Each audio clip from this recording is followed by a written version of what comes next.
The word ceasefire rings hollow in Gaza.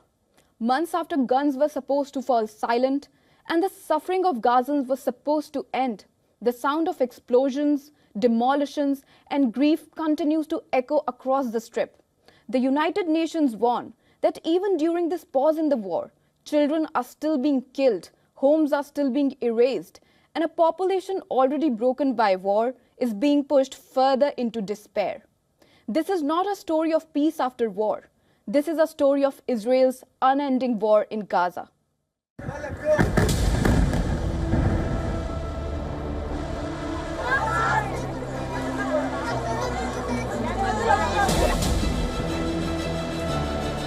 The figures coming out of Gaza show that a ceasefire is only in letters, not spirit. Israel continues to attack Palestinian territories. The United Nations Children's Agency says at least 100 children have been killed in Gaza since the ceasefire began 3 months ago. 60 boys and 40 girls perished. This comes on top of a devastation that has already redefined life in Gaza. Authorities say more than 71,000 people have been killed since the war began in October 2023.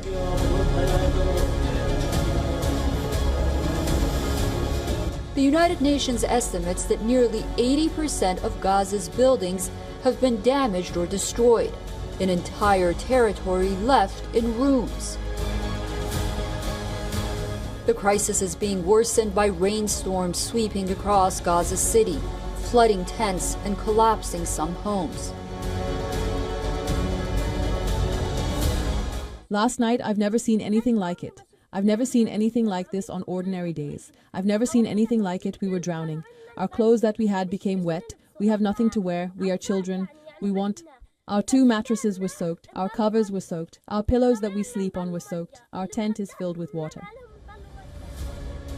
And yet, even after the ceasefire, Israel continues to demolish Gaza, building by building. Satellite imagery shows thousands of buildings demolished since the ceasefire, many of them in areas where military operations were supposed to have halted. Whole neighborhoods have been flattened, turning once lived-in streets into vast stretches of rubble and dust. Israel says these demolitions are necessary, aimed at destroying underground tunnels and homes rigged with explosives, part of a broader effort to demilitarize Gaza.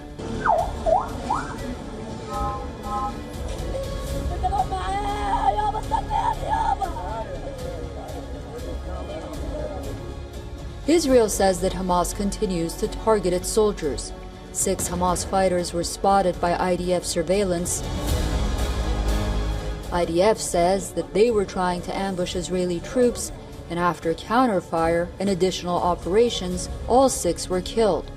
Allahu Akbar. But Palestinians living in displacement say what they see is not precision, it's erasure. Their homes, their farmland, their memories wiped out even as the war is supposedly paused. Humanitarian conditions continue to deteriorate.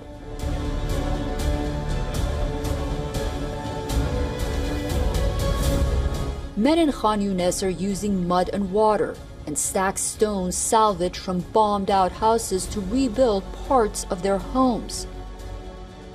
27-year-old Tariq Al-Farah, who was hoping to get married soon, said mud and debris were his only choice of securing shelter.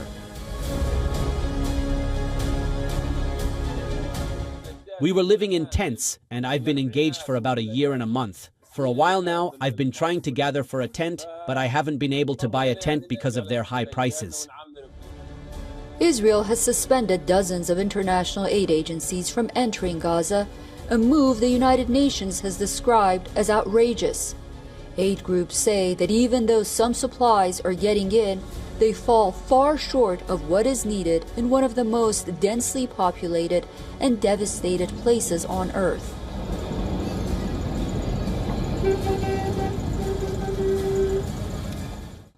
Withdrawal, the withdrawal of the Israeli army from our areas so we can return to our homes. The second phase, a complete withdrawal and the opening of the crossings. Meanwhile, diplomatic announcements offer little comfort on the ground. The United States has unveiled a second phase of its plan to end the war, speaking of transitional administration, disarmament, and reconstruction. But Palestinians remain skeptical. What's second phase or first phase? They haven't even started the first phase yet. How can they start with the second? They've been bombing since this morning. They targeted Tuffa and Zaytun. Houses are coming down.